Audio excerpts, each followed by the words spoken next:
now. This guy went. Yeah. Sean Paul say. Sean Paul. So make us sudden. I don't really care what people say. I don't really watch what them want to do. Damn. Yo, guys. Yo. We're here. Hello. We're out here. We're in here. Feeling good. It's True North Views podcast. If you don't know by now, TNV. Episode 11. 11. Turned 11 upside down. It's 11 now. How many times are we going to do that? That's the one beside the one, like the Russia versus Croatia score. 1 + 2. We're watching during the recording. 1 + 1. It's the 59th minute. We're surprised the score is 1-1. We're wondering at what point Russia is going to rig their way to the finals. You know Putin put in a call. Putin definitely put in a few calls. Called the ref and said, hey, look. Oh, Croatia. Oh, shit. Oh, he missed. Oh. How the fuck did he just miss that? Oh, Putin, that's why.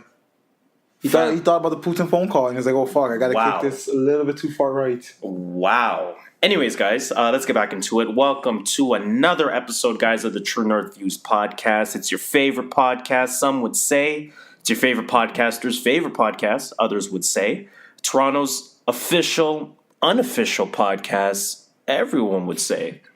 We are the kings of dope criticism. Jeez. The Pharaohs of Prolific Opinion. Jeez. The emperors of elevated thought. Tell him again. I go by the name of Harris. You can call me JustShola. And as usual, we're giving you our views from the perspective of a couple of first-generation Canadians on what's really buzzing, what people are talking about, and most importantly, what people are not talking enough about. Now, of course, before we start, I always want to get into our unofficial friends. We got some special unofficial friends today because both of them were, I think they were on the same episode. Both of them were on the Need to Know podcast. Mm-hmm. So shout out to them. Love the energy that they're bringing. We always give them that shout out, and we're going to continue doing that. Welcome to the all-white party. Until we're given a reason not to. And we always have reasons to shout them out. Yeah, there's always a reason to shout people. They are a dope podcast. Shout out to them. But the two guests that they had, I guess, on what would have been their episode 11? 10 or 11? I can't remember. No, I think it was 11. They're on 13 now. I can't remember. So it would be 12. I don't know episode numbers. I just listened to episodes. But yeah, no, they had two guests on their show. Both of them are artists in their own respect. One of them goes by the name of Miss Billy Joe. Billy you can Joe follow her. Billy is not Joe. My lover. Oh. She's just a girl. Jeez. Said that I am the one. All right, my bad. Go on. But that art is not my son. No, but she's actually a super dope artist. Yeah, you guys really have to look at her page. It's on Instagram. If you look up Miss MISS _Billy Joe, that's BILLYJOE. Good shit. Check out her shit. She has a very interesting piece on her page. The art piece is called "Ops Got the Kid." So obviously it's playing off of Nas's track, "Cops Got the Kid," "Cops Shot the Kid," or whatever the fuck it's called. And what it is basically it's the Kanye bear sitting on a bench with his bear mask off and in his arms, but it's Trump. Jeez, underneath the mask. Jeez, taking that reference. Exactly. Say taking less. That reference. Say less. And then on top of that, I think there's she added to the art piece. So I originally saw the art when it was just that, and I was like, "Yo, this is crazy. This is done." Yeah, I was like, "It's sick," and then she made it better. Done. I don't want to say anything else. And then she added more to it. So in that art piece as well, you have Melania Trump wearing that "I Really Don't Care" jacket, or I mean, it's obviously supposed to mimic Melania Trump, whether it's actually her or not. But yeah, no, shout out to her. She's an unofficial friend, man. We responded to that dope ass art piece, and she liked the comment and she responded back. Yeah, she has some dope art, man. So I'm like, not even just that, just in general, like her shit is. I really like her style of. And she's. They asked her on Need to Know. They asked her what was like the most valuable art piece you had sold, and she actually gave an interesting answer to that because she didn't talk about her most expensive art piece. Because she's like, I've done murals, I've done this, I've done that. Like, I've done bigger projects for bigger amounts of money. But what she mentioned was, I don't remember the size of the print because I'm not, like, that much into the art game in terms of knowing the size of the prints off the top of the head, but I assume it would be a slightly smaller piece, maybe like just slightly bigger than the size of paper. I don't know. Don't quote me on that. But she said she had sold it for like a couple racks.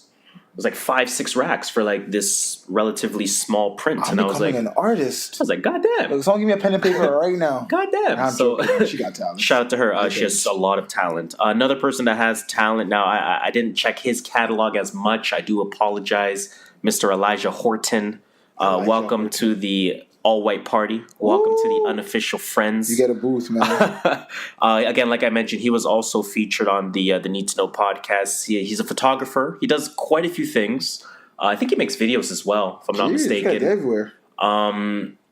If I'm not mistaken, man, I wanted to do a little bit more research before recording. Me too. I wish I could. But I do remember listening to Savon's podcast, and he had mentioned his family is just pretty deep in the game. In the art game, right? Just in the game in general, hip hop game, and that's kind of how he got some of his ins. Some of it, obviously, like your work still has to speak for itself. Yeah. Obviously. But she had mentioned a few names. Like he was like, "Yo, that person is Uncle so and so when I see them. This person is Auntie this and that when I see them." Diddy's like your Uncle Diddy. That's crazy. That's crazy. Nas is Uncle Nas. Yo, Nicki's your little sister, your big sister, like your big sis. Imagine that. One day. It's coming. It's coming. Not for us, but I guess it's coming future for us too. offspring. Don't worry, it's coming. No, I'm saying like uncle or aunt. I guess no. Little sis, big sis. Fucking Beyonce is still Auntie B for chance. Beyonce's big sis for chance. So we'll take that. But yo, 2 more people. Yo, welcome to the all white party. Welcome to the all white party. Welcome to the ready. Banana Boat. Get your ace of spades ready. Again, let me just mention their socials. So that's Billy Joe at Miss_Billy Joe. And that is Elijah Horton at Elijah Horton 94. And Elijah is spelled ELIJAHHORTON 94. The number 94. That's it.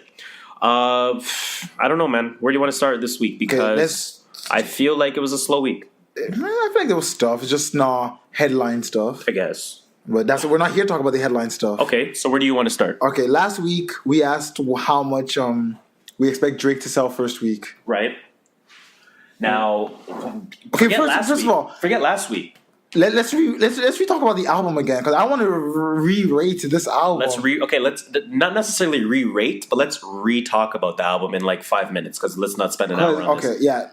I have a hot take. I don't know if this is where you're going, but I'm going to say my hot take because I have no clue what you're about to say. The B side is a million times better than the A side. That's all I got to say. Now I'll let you say what you need to say. I wouldn't say a million times, but it is the better side. Last week we were coming off not even 24 hours of listening to this. That's true. Now we're coming off a week of listening to... How many songs are you replaying? There's 25 songs, at least 20. Oh my God, you're wild. Like when actually I don't this album because I hate the side A and side B difference. I actually put it on shuffle in my car.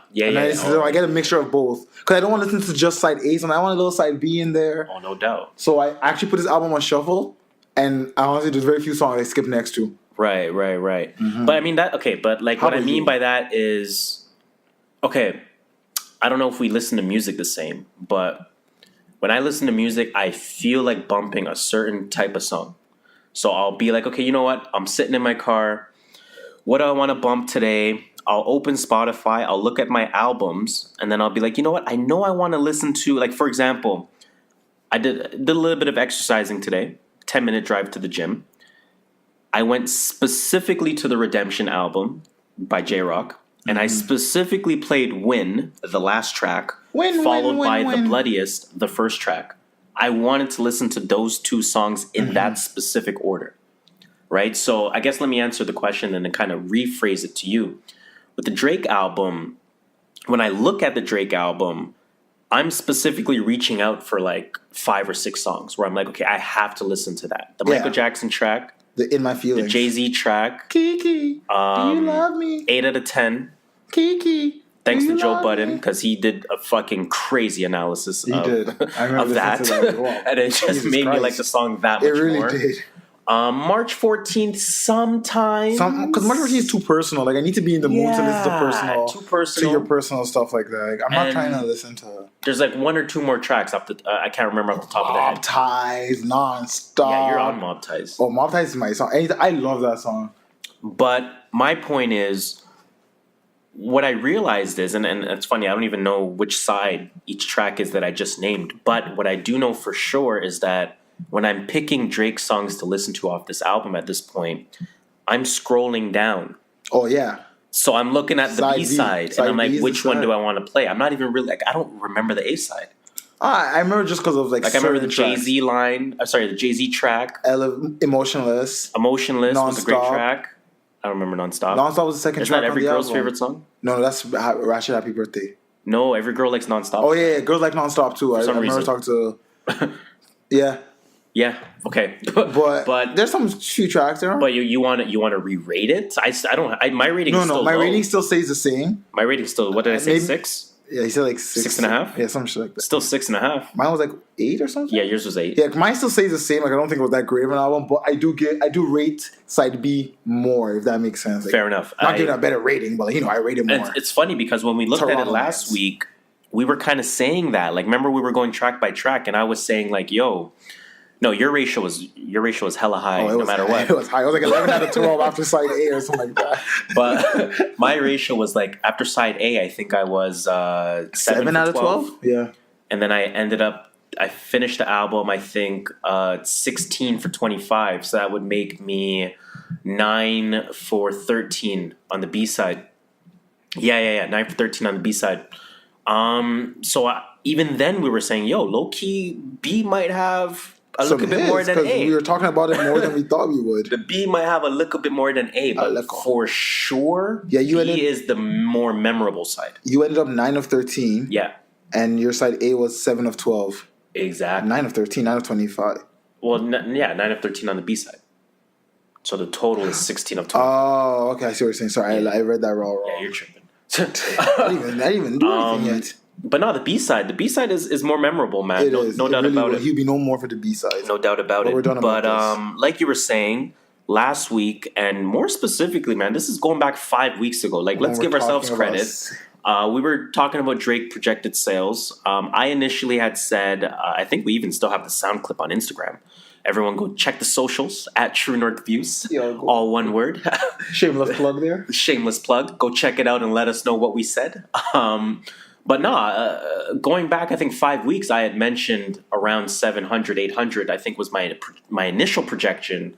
I was lower. I think you were saying 5 or 6. I was saying 5 because initially Views did like 500 first. But this is also like before Cardi, before Post, before J. Cole. Before we start seeing numbers that everyone... Before we had something to compare to. So let's make sure we give ourselves credit on that. This was earlier in the year. So you were saying 500. I was saying around 7. Yeah. And then last week we guessed again. I think I had said around 800, maybe 850. Yeah, I said anywhere between like 750 to like 800, 850.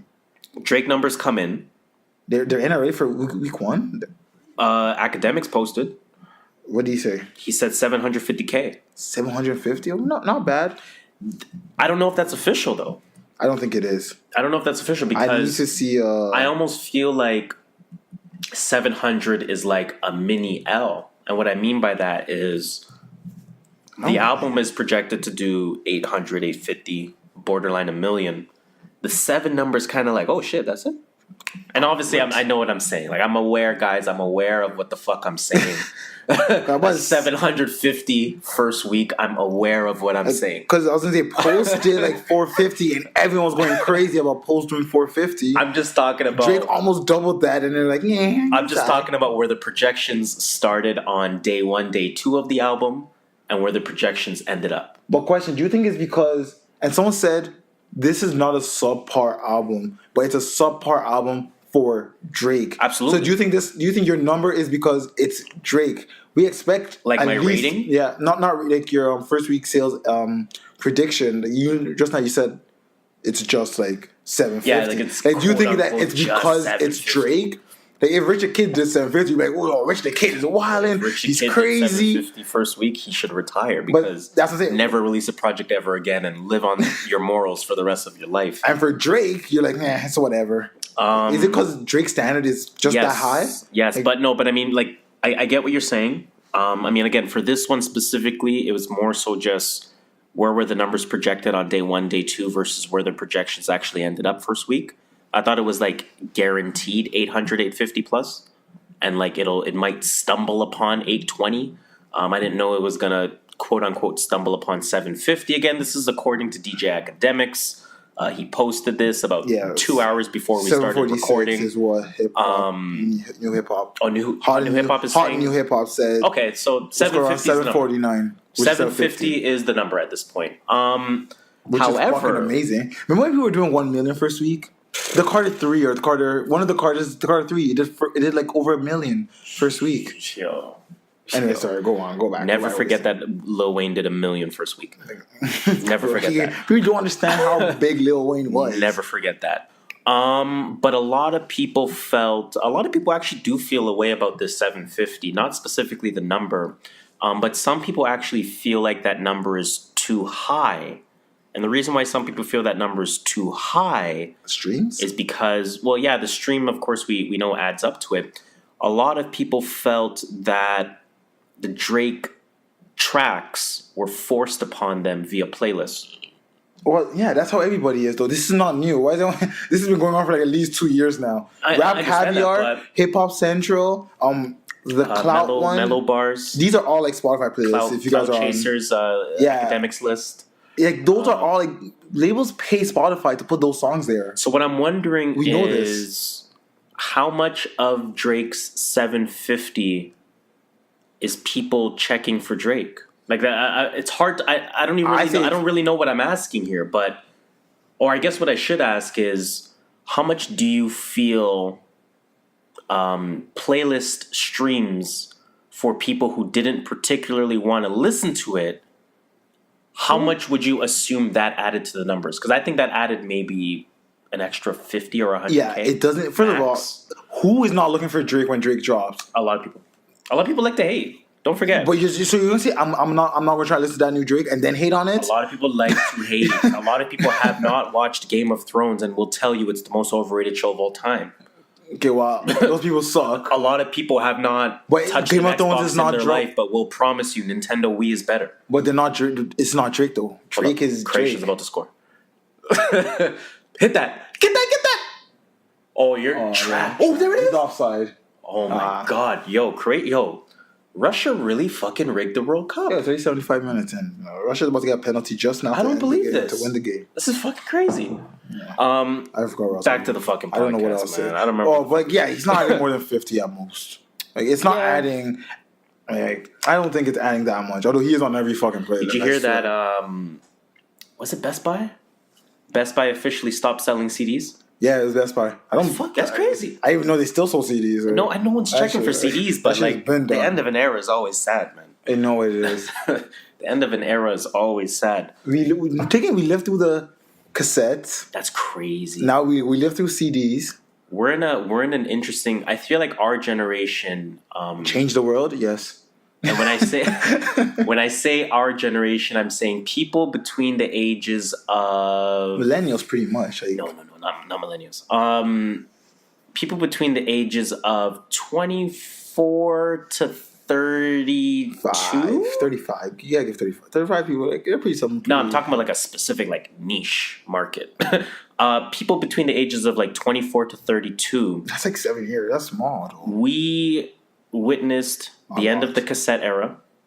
I do specifically remember waiting for tracks to come on the radio to press record on my you have to flip my fucking 64-minute tape recorder. Side A, side B. Side A, side B. The real side A, side B. We have to look at the track listing on the box. Yo, that shit was. They used to give you the fucking paper to write the track list. Yeah, when you recorded your own tracks. That was wild. So we lived through the tape era. You have to use a the pencil to rewind it. Oh, that was you bad. put a two No, HB. you can squeeze your thumb. You can squeeze your but pinky. the pencil was like you can just like the pencil was quicker. a mad OD way to do it. Oh yeah, you can use your finger. Holy. We lived through that. We lived through the 79-minute/350 megabyte CD era. Riding your bike with that in your pocket. Taking the bus with that when a bus has a little bit of turbulence. So on pothole, you're like, damn. It's almost like it's still a clean track. It's like, yeah. And then the CDs were upgraded to 90 minutes and 750 megabytes. Hey, and look at that space. We only had the minute mode for a minute. Literally a minute. Literally, we only had the minutes for a minute, where we were stuck to 79 minutes. Had Scorpion couldn't even come out on CD back then. We also had this was before iPods took over the only way to mobilely listen to music. When you had MP3 players that had like 500 megabytes. Yep. You can only hold like, I remember I had one that could only hold like 40 songs. I had to change my 40 songs every 3 days. What Chris Brown video was it? Everyone told me I had, in grade 9, everyone told me I had the Chris Brown MP3 player. The Zune? No, the Bean. Everyone told me, that's the Chris Brown one from his video. Yes, I remember. It was the Bean. I ended up watching that video like years later, and I was like, oh shit. But anyways, that MP3 player was sick. So we lived through the CD era. We lived through the MP3 player era. We lived through the iPod Touch era. And now everything is streaming. Because everyone has a phone. And everyone has a phone. Everyone has data. Fun fact. Is Kanye West a snitch? I gotta ask that question. The reason why I asked that question is because apparently Drake had played early versions of March 14th for Kanye. Kanye's not no snitch. I'm a Kanye stan, so you cannot tell me anything Kanye did is wrong. Kanye's not no snitch. Let's talk the situation out. Now, I don't know the exact timeline, but the timeline is somewhat along the lines as follows. We know that Drake wrote one of Kanye's tracks on Ye. Yeah, I forgot what track it was. We know that... Yikes. Yikes. It was Yikes, yeah. We know that Drake had played early versions of March 14th to Kanye West. Who said this? I don't remember who said it. We don't fact check. I actually don't remember who said it at all. I believe that though. And now somehow, some way, after Drake plays the March 14th early versions for Kanye, Pusha comes out with bars for Drake about the child. Did Kanye tell on Drake? I think it's a legitimate question. Nah, Kanye ain't no snitch. You know what? I don't feel... Let me rephrase this. I don't think Kanye told on him. It's just kind of like you're chilling with your boys. Because him and Pusha have to chill a lot when they're recording an album. Right. Like, oh yeah, do you know Drake has a son? I think you're giving... And it's one of those, and it's like... I think you're giving Ye way too much credit. So you tell me Ye went up to Push, and I was like, yo, Push, drop a diss track. And when I diss track, here's what you're going to say. He has a son. I can confirm it. The son lives in France. He's not letting the son... Like, yes. No, I don't think he did. Yes, I think what happened was... I think exactly what happened was that Kanye's been hating on Drake for years. Oh, yeah, low-key. Yeah. But like, not even like low-key, like high-key. Like high-key, low-key, you know? Kanye has been hating on Drake for years, right? Because Kanye cannot figure out how to get to Drake levels of success. You honestly just gotta make Drake music, right? Like we know what friggin' Drake's success means, and we know how much Kanye's trying to replicate that. And it's like Kanye can't reach that level. So when Kanye has a friggin' lyricist next to him, Pusha T, he uses that and to has reach some his information about Drake. He says, "Yo, Push, you know, it'll be a crazy idea. Drake has a U." Drake has a U. Kanye from Toronto all of a sudden. Drake has a U. Yo, imagine if Kanye said, "Yo, Push, the waist Drake's hiding a U, bruh." Yo, say what lie. Push is like, say what lie. And then Push is like, say what lie. He's like, yo, word to Big Bird. Yeah. Yo, with who? Sophie the porn star. Yeah. So it's like, if Kanye's been hating, why wouldn't he supply Pusha with that ammo? Nah, man, Kanye ain't no hater. Again, I'm a Kanye stan, so you're not going to tell me Kanye was hating and he snitched. So we're not going to get an objective opinion from you. What are you going to tell? I told you what happened. They're all chilling, eating dinner, eating their $300 steak at Kanye's sunken place house, And Kanye was like, yo, I'm off that Henny right now. But yo, do you know Drake had his child? And Pusha was like, yo, say word with ho. You know? And he's like, yo, Sophia, whatever her face is. She lives in France now. What's her name? Broussard? Broussard or whatever? I made that Chris up. It's Broussard? like Broussard or some shit. It's like Bordeaux or some shit. That's the guy that died. Anthony Bordeaux. Oh shit, Bourdain? No, that's Bourdain. Shit. We're gonna stop. But this is my alleged scenario. This is just my opinion. Again, like I said, I think Kanye, because he's been hating on Drake, because he's been hating on the OVO camp Kanye's not a hater. For a minute now. I think he had that in, and they still work together. I think it's almost like a Jay-Z and Drake thing. Where they'll still work together. There's still the friendly aspect of it. There's still kind of the friendly competition aspect of it. But Kanye definitely told Pusha to make a song. What happened to the whole rumor of XXX telling Pusha? Come on. That's why I feel about this. Sure. That's what I feel about this. But there's more to it because there's a few other components here. Okay, I'm listening. Drake's alleged response that Jay Prince told him not to release. See, even fucking what was it? What was the next one called? The Drake diss that came out. Oh, Duppy's freestyle. Duppy, yeah. Even the Duppy freestyle was more about Kanye than it was Pusha T. Oh yeah, everyone said that. People were saying that. On the album, Drake takes shots at Pusha T. Takes shots at Kanye West, not Pusha T. He took some shots at Pusha. I can't remember what bars, but he took a few. There's a few bars where he went at Pusha. Barely. And even that wifey line, I still barely. think that was The Pusha. wifey line was fucking. Your wifey. Yo, your wifey. Whoa. Just done it there. Whoa. Your grandma listened to me. Your aunt listened to me. Your wifey. Your wife. God damn. So I forgot where I was going with this because I'm trying to see if Croatia's going to score, and they're not because this game is rigged. But again, the point I'm trying to make is that Drake addressed it with the Duppy freestyle. Drake addressed it in his album. Drake only ever goes at Kanye, and there's a reason why Drake only ever goes at Kanye because he knows Kanye is the one that's hating. He knows Pusha's not hating on him. That's true. And he's not hating on Pusha. Pusha's still his favorite artist. I'm not believing. I see where you're coming from. I am not believing. I'm not saying what you're saying is not true. I'm just personally choosing not to believe anything you're saying. Let's move on. Some new music dropped. So we got that new Meek. We also got that new Future. Fire. That shit was also fire. So let's get into the Meek shit first, man. So I just want to say these two albums or projects. It was a change of pace. I don't know why. I agree with that. It just felt different from everything that's been dropping the last few weeks. I agree. I just felt like these were just like way more. They're just turn up tracks. Like, I feel like I know like you just said. You just said it right before I was going to make my point. And we'll get into it, and I'll preface all of it. But before we get into it, I think the fact that they were hype tracks was refreshing. Because remember what I said to you? I think 3 episodes ago, maybe 2 episodes ago.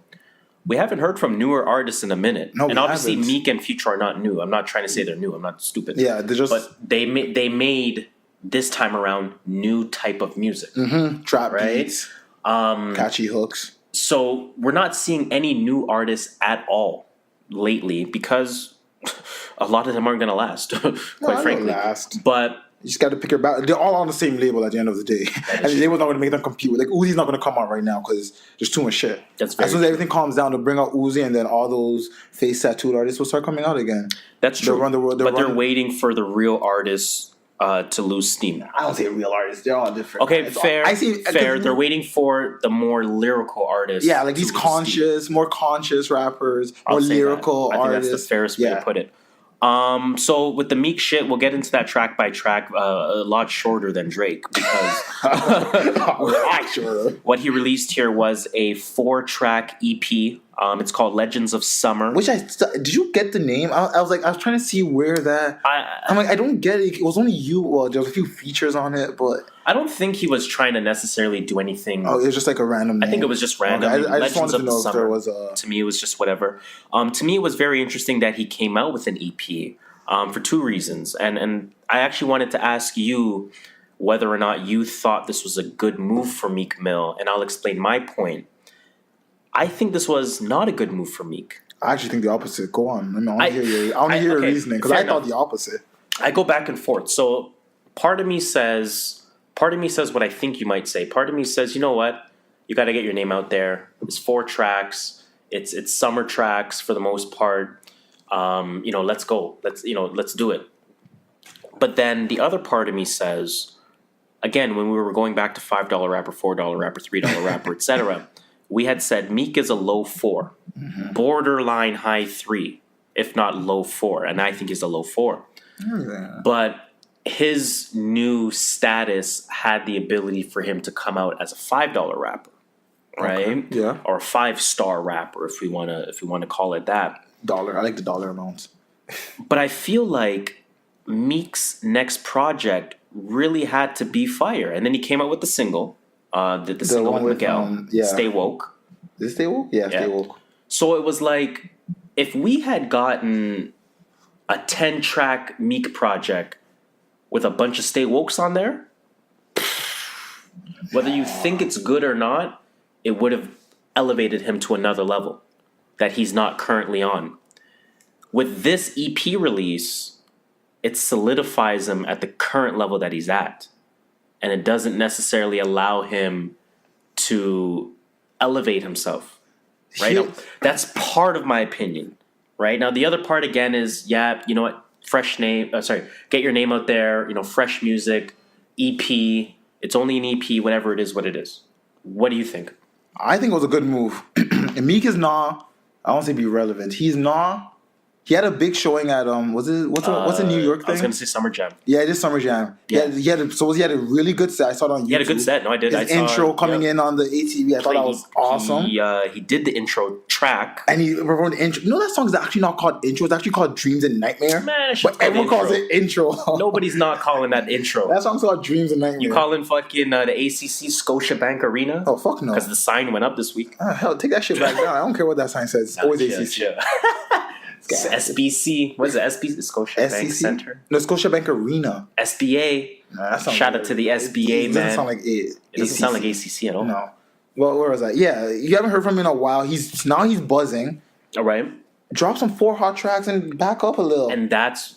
I don't think... I do agree with that. Because one thing about Meek, I don't think Meek can ever hit that $5. I'm not trying to say he can't, but he has to drop some classic work. He has to come out with 10 different versions of Stay Woke. And with everything that's been coming out right now, he's not going to... A 10-track Meek album is not going to be getting spins right now. Not after Scorpion came out the week before. That's why I was saying. The week before that, Carter's. The week before. The last 5 weeks, Ye's been dropping shit. He should have let the summer ride. Nah, these are summer tracks. Yeah. The first thing I did yesterday after I got off the train, you're right. I went into my car and I started playing Meek. I was like, you're right. Meek and Future was all. I'm like, I don't want no lyricist right now. Like Meek's also a good lyricist. Don't get me wrong, but like I like Meek's lyricist. Like he's just talking about stupid shit. Like I like that. You're shit. right. No, I'm not mad at this at all. Look at the weather outside too. I think this is a good move for Meek. Everyone's gonna be bumping this up until his album. Tell me right now if Meek was to say I'm dropping an album in 2 weeks, you're not like, yes, I'm amped. That's true. Like this was like the appetizer. That's and true. And he gave us some 5-star appetizer. Not a 5-star appetizer. Right, no, it's a solid 4-star appetizer. It's a solid 4, but that's good though. No, absolutely. A 4-star. Who's giving him a 5-star appetizer? That's not like an established name. Wale. Wale's not giving me a 5-star appetizer. Go listen to his last 2 EPs. They're both 5-star EPs. They are 5-star EPs. You're hated. If you say otherwise.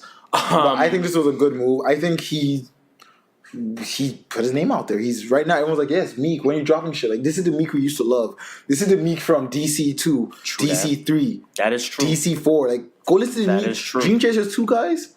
That is a mixtape that put Meek on the map. DC 2 is fucking crazy. I listened to that like a couple weeks ago recently just because I was like, yo, I missed some Meek. DC 2 is crazy. But, yo, so 4 tracks. So let's get into the first track. The first track is called Philadelphia featuring Swiss Beats.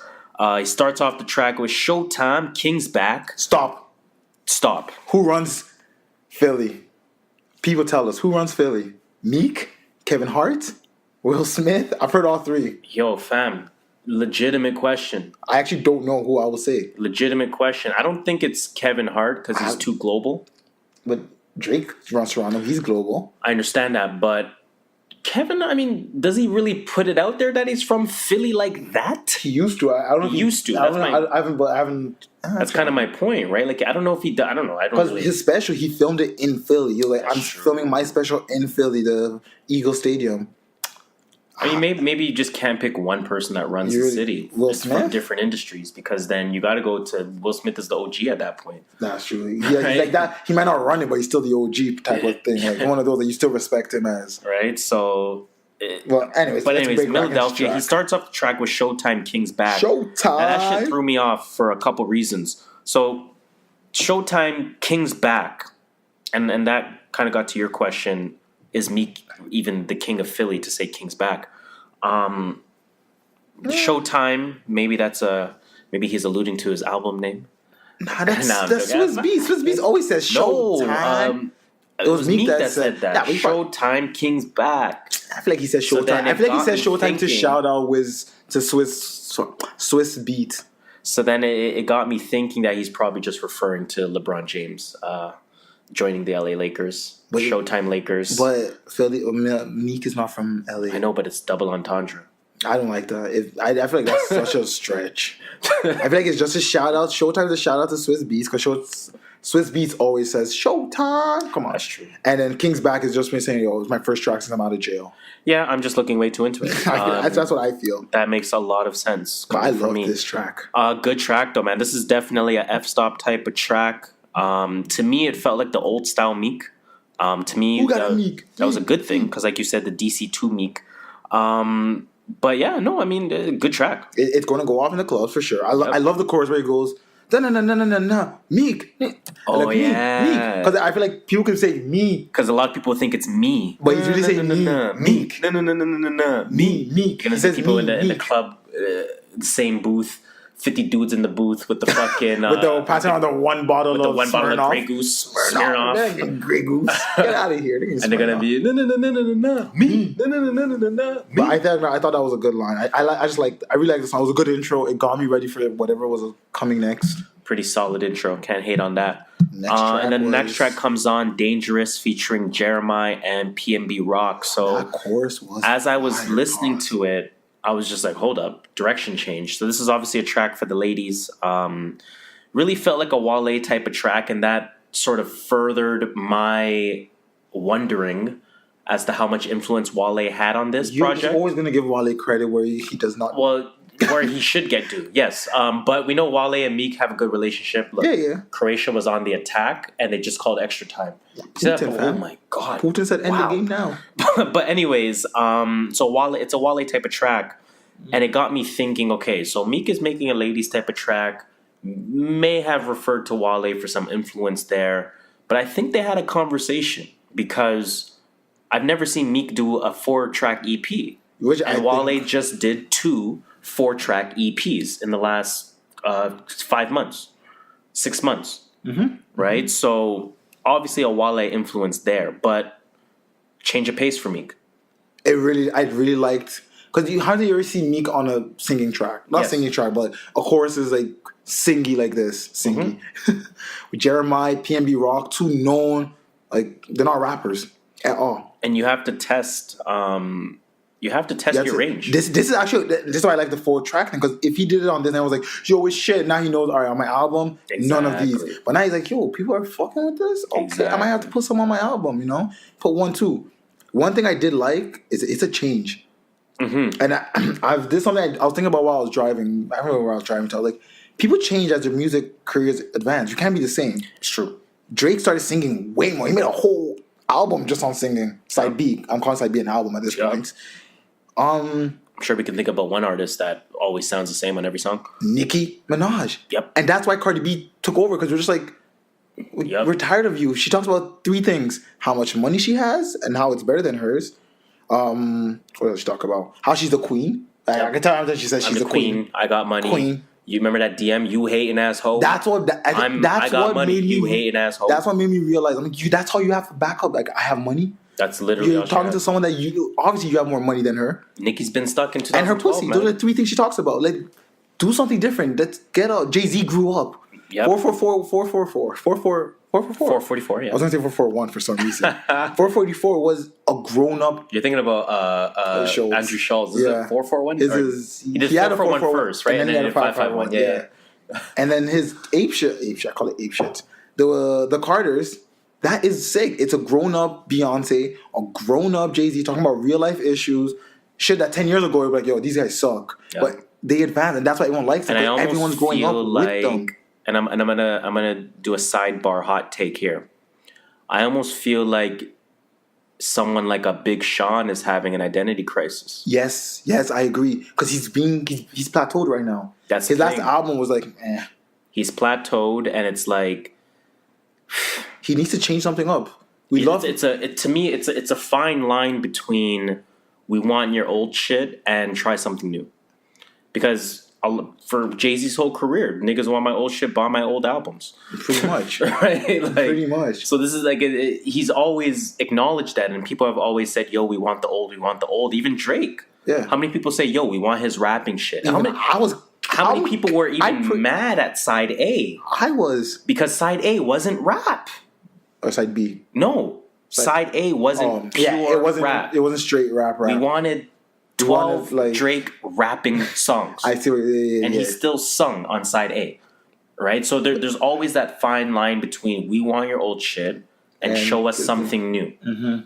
So I find that someone like Nicki is stuck there. And I find like somebody like Meek is now doing the perfect experimentation. On this, two of the choruses on this were singers on it. And he murdered his verses. That's it. Right now, tell me if Meek comes out with a 12-track album, 4 of them are not going to have singers on it. Oh, definitely. Something that we would not have seen. Something we would not seen 8 years ago. It's true. That's true. Good on Meek, man. Good on Meek. Shout out to whoever is guiding him or leading him. You're leading him the right direction, music-wise. That's true. I think it's Jay-Z. Hey, if it is, maybe he signed to Rock, right? I think Rock Nation does. I think MMG. Not like one company signs another company that signs another company that signs another company that signs. No, but I know Rock Nation works with MMG heavy. I know that. I don't know exactly. Like I think with their, I don't know. So I did not hear Maybach music on this whole thing. I could be tripping. Did you hear? I just didn't take it in. I don't think I remember Maybach music. I like that Maybach music. Sweet, or maybe Ross is just done with that. He's done branding that. That brand is done. Wait, shout out to him. He made money off that. Yo, straight up. Shout out to the lady, whoever said that. I hope she got her cut. She probably didn't. That Chief Keef, they got no cuts. I hope she got her cut. What, Chief Keef's baby mom? No. You see that baby mom? She said she this whole time she charges money for nudes. Like she ain't even that nice. No thanks. Exactly. I'm good, love. Enjoy. I'm good, love. Enjoy. Yo, shout out to Future. We'll get to that. We'll get to Future shit. The Future is reckless. Yo, honestly, Future, that shit, I'm good, love, enjoy, is like the new go-to response for somebody that's feeling themselves. Legit. I'm good, love. I'm good, love. Enjoy. I love Future. The next track is 1 a.m. on the Meek project. So 1 a.m. To me, this was a pretty hype track. This is when you're walking into the all-white party at 1 a.m. This is what you're bumping. Definitely. This is that boat party type of track. Show up to the cabana. This is show up to the... I'm trying to think what would happen on vacay. Where would you show up? Show up to the disco. To the discoteca? The all-inclusives. You show up to the disco. I need a vacay. Yo, we need vacay badly.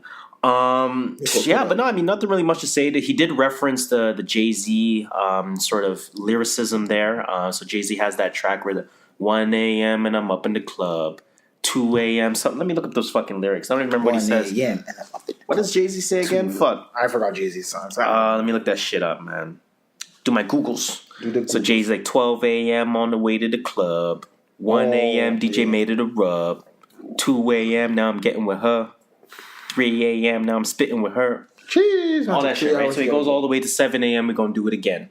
Meek did a little bit of that. I forgot what times he used. He only used 1, 2, and I think 3. 1, 2, and 3? Yeah, I think he said 3 one time. But he said that line. He had 1 and 2 for sure. But that almost confirmed for me the Jay-Z influence in terms of just guiding him in the right direction. Mm-hmm. I think Jay-Z's doing... Because Jay-Z's always had love for Philly. Yeah, Jay-Z, he does his... State property. He does that thing. He does that... He does the Made in America. Made in America. State property, Beanie Siegel, Freeway, all those guys. He's always had love for Philly. It's very interesting, actually. I wonder why that is. And we know that Jay and Meek have always had a relationship. So I feel like Jay is now finally directing him in the right way. Yo, you want to do this. Yo, you want to do this. This is going to help your brand. This is going to help your brand.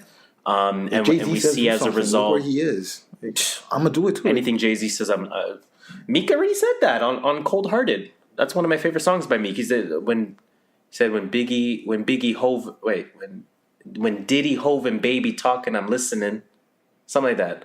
I don't remember what the line is. I don't know. When people are bosses, you listen to them sometimes. You got to listen to them.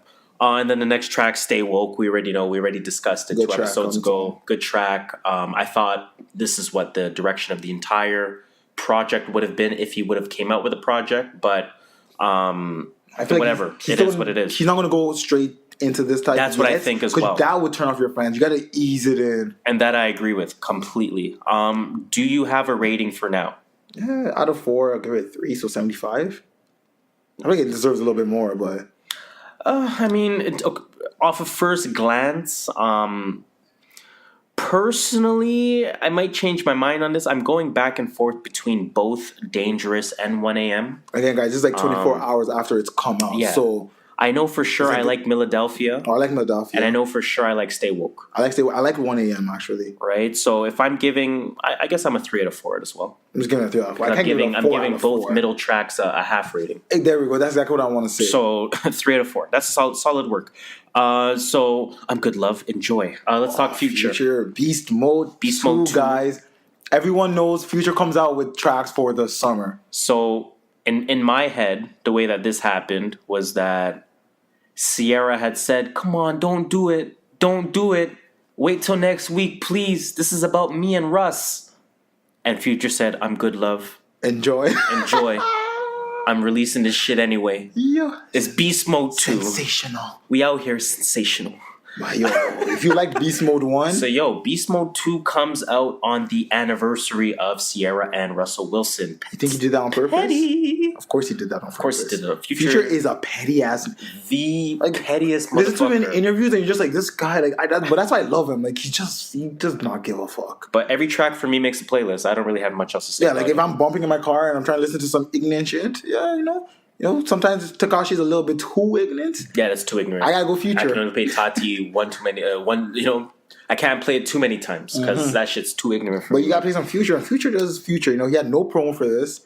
He had no single. He had one Future feature. One Future. I know it's his boy. It's Future. It's his boy, like Young Scooter. Question. Yeah. Is Future on that level where he can release music with no promos, no singles? Just drop it? What's his objective? Does he care about sales? No, he just cares to make money. Then yes. Okay, I was say I would say yes because I don't think Future cares enough. Future has birthed a lot of fucking current generation artists. Oh yeah, definitely. Right? Auto-tune, the singing, rapping thing. They're using Zaytoven produced this thing. Zaytoven was all over this. Killed. Zaytoven has the Atlanta on lock. Like the Atlanta style. That's true. He has it on lock. So shout out to Future for going to Zaytoven for that because we know Zaytoven does magic with Gucci. We know he does magic with everyone from the South. Yeah, he's so if I'm Future, who else am I going to but Zaytoven? Like one guy that'll shut it down. Right? So I mean, I don't really have any in-depth analysis. Nothing. It's mostly about songs. Getting high half the time. That's it. It sounds sick. I like it. It's 9 tracks. But again, I mean, the 2 new music releases that we're talking about this week are a 4-track EP and a 9-track album. What was it? What else came out? There was a single that came out. There was that one with Cardi, Yachty, and Offset. Let's quickly talk about that. And then I want to talk about something bigger than that.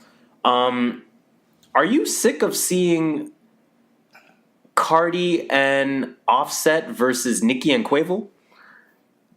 Is that a thing? I've never heard of that thing before. I think it's a thing. And Offset. What was that? What was the track that Nicki ruined? Boot Up. Remember that Boot Up? Yeah. I heard it like twice. LMA? Yeah, I heard. I never listened to like after that. So like the first or second time I heard. I never listened to it beyond the first 25 seconds of Nicki. And I was just like, Nicki's this track is I'm good, love, enjoy. This track's not for me. I love Nicki. I want to love Nicki, but she's annoying. So, what was I going to say? The verses? My timeline was hating hard on Nicki and saying, yo, Nicki ruined.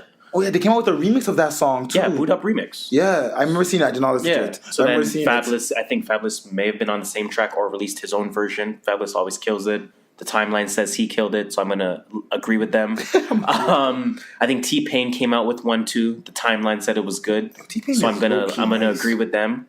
But the timeline says Nicki Minaj fucked it up. But anyways, the point I'm trying to make here, that Boot Up remix is featuring Nicki Minaj and Quavo.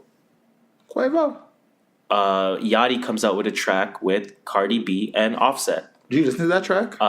I did kind of. I only like it when Offset came in. Offset, like, it was an okay track. Yachty didn't do that great. Cardi, I was expecting a little bit more from Yachty. Exactly, I was expecting more. Then Offset came on, and Offset had a nasty flow. Yachty's nasty, yo. Offset's flow, like, ugh. Even on my timeline, I was like, ugh. I searched Offset on Twitter just to see what people's reaction. I'm like, am I the only one that thinks Offset's nasty? And it was like, Offset's flow was nasty. But low-key, I think there's a beef there. You think it's Offset and Quavo, though? You think really Offset and Quavo are going to beef over Nicki Minaj? Not Offset and Quavo are going to beef over Nicki Minaj? But okay, put it this way. Like a little friendly competition? Not even friendly competition. I think it's this. I think it's beef in Nicki's head. I think Quavo, Offset, Cardi, all of QC just look at this as, another check. I think Nicki looks at it as, let me get her closest person from her camp and do tracks with him over and over again. Yeah, I do believe that Nicki. When Nicki does interviews, Nicki sounds like she's so salty when she does her interviews. Yeah, sure. I don't know, man. I really want to like Nicki, man, but I'm trying to, but honestly, it's like she's not helping it. It's like Maul on the Joe Budden podcast said, man. It's time to give up that card, man. It's time to give up that Nicki card. She needs to change something, and I don't know what it is, but she needs to change something. She needs to it's not my job to tell her what to change. Reacting on social media and just. Oh my god, that's stupid. Hot take. Who was it that said? I apologize if somebody said this. I'm not trying to jack your swag. I just don't remember who said it. Somebody said Cardi's known for clapping back. Right? A little bit. Not a little bit. Cardi is known for clapping back. Sorry. But people love Cardi's clapbacks. But like, people look forward to Cardi's clapbacks. Cardi built her name off clapbacks. I understand that. Like, if Drake starts clapping back on Twitter, everyone's like, yo, what's wrong with Drake? Like, he's wild. Yes, but the point I'm trying to make is this. Nicki might think, look at that. Look, do you believe the way he gave up that ball there? Watch, Russia's going to score just now. Ooh. Penalty shot, watch. No, they didn't call that. Oh, they didn't call that? No. Oh, no call? Okay. No, play on. We're still watching, guys. It's extra time, 100th minute. We're watching how is Russia going to win this game? We're just wondering because Russia is going to the finals. But again, and Russia's definitely going to beat England next round for sure. England won this morning. But yeah, no, I think Nicki might think that this is the blueprint to success, and I think she doesn't realize how off she is. She's so off, right? Like, I want one final question I want to ask about Nicki, and then we'll move on because it sounds like I'm a hater. I'm really not hating on Nicki Minaj. You're not. She's just disappointing me lately. You're not the only one. That's it. You're not the only one. Like, we expect so much from Nicki. We had it on such a high pedestal at one point. She slid down that. And I completely forgot the question I was going to ask. So let's fucking move on. Yeah, so again, like I was saying, the two new music projects we're talking about are a 9-project album, 4-project EP. Did Kanye anchor this, or is this just coincidence? This is just coincidence. Okay. And I'm saying this because Meek dropped an EP. An EP should never be more than like 5 tracks. 4. I think 4 max for an EP is perfect. And Future. Oh shit! Croatia just scored. Oh, I missed it. How did we miss it? Yo, bro, every time we look down. Oh my god, we got like put a TV right in front of us. Jesus Christ. Anyways, but yeah, and you're saying coincidence. I mean, Meek's situation we know. Future and Young Thug, they drop a lot of music. Okay. So I was thinking about this. I'm like, no, Future dropped like 9 tracks, 10 tracks. He dropped like 7 tracks. Shit, like Future and Young Thug just drop shit random. Like, it makes no sense. Like, they don't advertise it. They even had an album together that was like 7 songs. Like, it came out last year. It's one of my favorite things. I forgot what the album was called. I feel like I remember that one. It was like Beautiful Thugger Girls. I didn't listen Something like that. I don't think it was a collab, actually. But it was like 7 songs. Like, Future and Young Thug are known for this. Because Future drops like fucking 8 projects a year. So do you then feel like part of shorter music releases is because you have to stay current? Yes. So rather than let's use Drake as an example, although Drake is an anomaly. Mm-hmm. Let's say a B-level artist had put out a 25-track album, and that B-level artist is now irrelevant after a month and a half. Until let's use ASAP as an example. Because ASAP does this a lot. ASAP Rocky, of course, is on a 2-year album release cycle. Yeah. Right? I think 3 years since his last one. It was 3 years. Long Live ASAP, or whatever it was. I had Long Live ASAP. Yeah. I had Long Live ASAP. So it's like, if I'm an ASAP type of rapper, I might not be able to get away with doing that anymore. No, you definitely can't. Like we said last week, we can't say Meek's still in jail and niggas dropping music. So then I guess so the stage of always being in the current that today's generation of hip hop is in. Do you think artists are forced to do shorter projects at this point? Do you think they choose to do shorter projects? Is it a combination of the both? Where do you feel like the landscape is? It's a combination of the both. I don't. Unfortunately, because of news, the way we get news, you can't talk about something that happened 6 months ago because you already know how it ended. Just be irrelevant at that point. I don't know what else to say. It's just unless. So let's use Meek as an example, right? So let's say Meek drops his 4-track EP. Does that put a target on him to say, you know what, we need new Meek within 5 months, or this EP was nothing? It just came to me right now. It just forces musicians to be more personal. In what sense? Just talk about your life. Don't talk necessarily about what's going on in the news. Talk about stuff you don't know. Like Meek should have 3 or 4 songs just about being in prison, going through trial, going through the court system. That's kind of done, though. That's kind of done. I mean, amongst certain artists, that's already done. I think. But you got to do your experiences, right? Because that's how music is supposed to be personal-ish. We're supposed to relate to your problems in a way and be like, I understand where you're coming from. I've been through this too, or I'm going to go through this. But do we put that timeline on Meek now because the EP has dropped? No. Or is he allowed to come out with music 2 years down the road from now? Well, you really shouldn't. Well, let's just say he does, but you'll be irrelevant by then. But that's my point. So, does he face pressure to now release music every 9 months, every year and a half, every 13 months? If you drop a solid piece of work, you shouldn't have to. I thought they were just scoring. They missed the header. Croatia's up 2-1. We're trying to find out how Russia's going to rig this and somehow make their way to the finals here. I mean, I guess, I don't know, for somebody like Meek as an example, I think he needs to drop music between a certain time? Yes, now? I think what this does is I think shorter projects means more projects. I think when you drop a 4-track EP, you cannot wait more than 8 months before you drop a full-length project. Oh yeah, at that point, yes, because it's like the appetizer. Like you don't go to sleep after you eat an appetizer and eat your main course the next morning. But I feel like sort of back in the day, you weren't at the same time constraints with music. The amount of musicians out here. All you need is a damn SoundCloud link and you're a fucking musician. That's before true. Before you need to, you needed to build your name.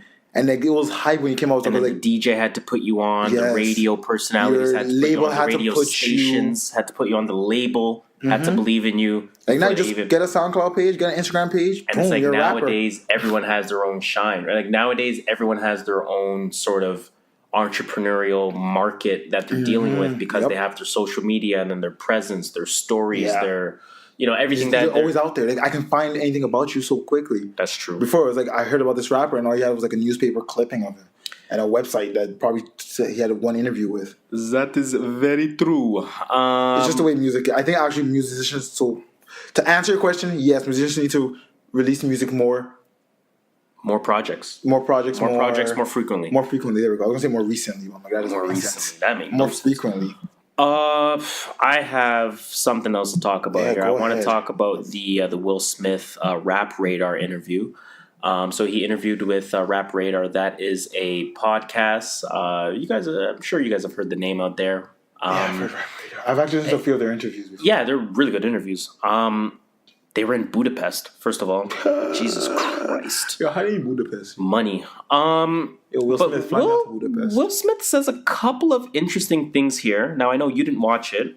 This was my note I had no interest in this. I wanted to, give to you. But he says a couple of very interesting things on here. So he's just talking about, his his children, of course. Shout out. Talking about, of course, his recent divorce. I was going to say resurgence, I'm joking, but no, divorce. His recent, surgence on social media.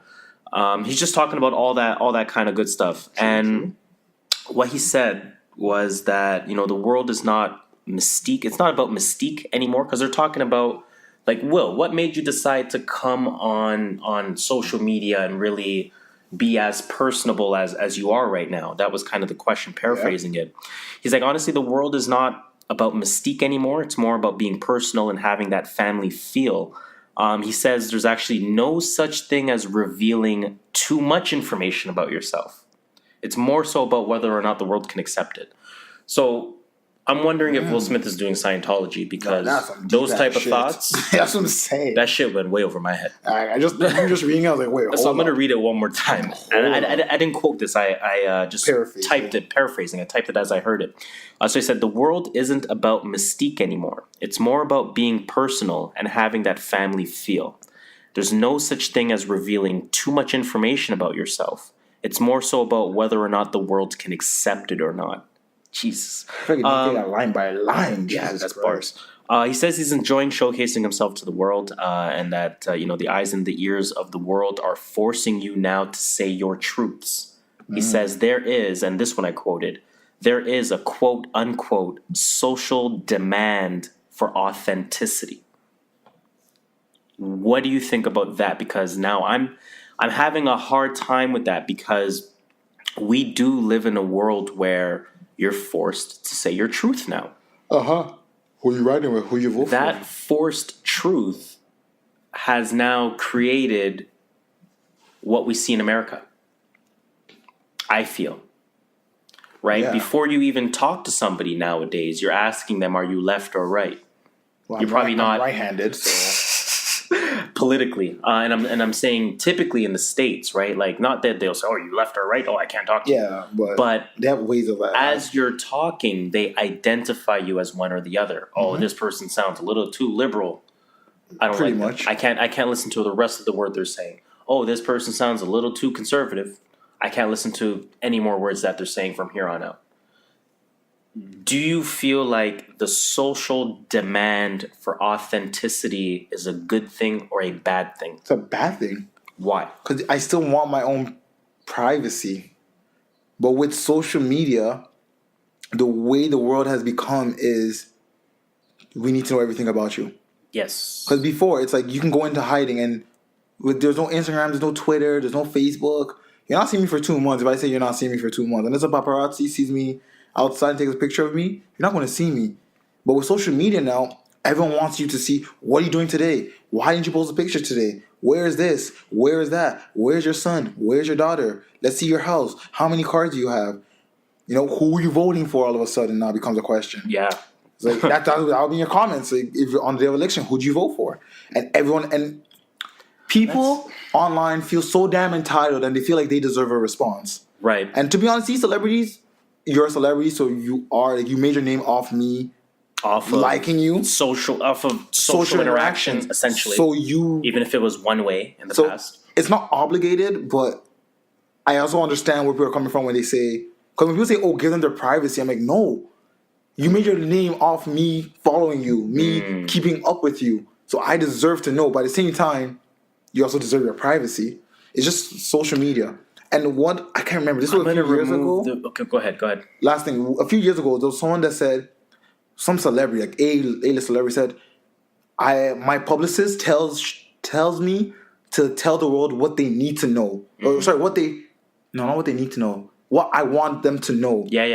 And what you want to reveal to the world. Yeah, he's like, give it to them in a way where they don't feel like you're hiding stuff. He's like, that's what I've been doing. He's like, I can have a child and you wouldn't know, or you would know I had a child, but I would never tell you like the gender of the child. Like he has ways of doing stuff. Almost like a J. Cole. That like I'm out here, you see me, you see my presence on social media, right, but you also won't know how deep it goes. I just give you like the shallow level.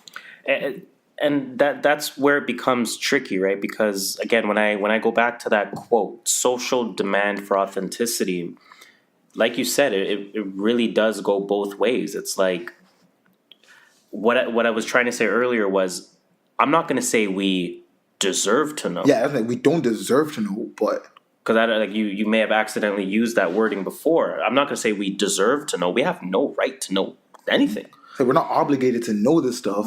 But at the same time, I do feel like, yeah, you know what, there is a social pressure or a social demand to showcase everything about yourself because the world wants to know how authentic you are. Exactly. Right? Like we want to know, are you doing anything in the background that we might not agree with? Like if you're a gangbanger, like let's see you do these gang stuff. But then at the same time, I feel like us on the other side of things, you know, let's call ourselves part of that social demand, right? So social demand for authenticity, people can show that level of authenticity, but then I feel like we can only have a surface level reaction and then we can't go anything beyond that. Oh, no, we can't. Personally, right? Because I feel like if we're bothered by somebody, and this is kind of to Will Smith's point as to whether or not the world can accept that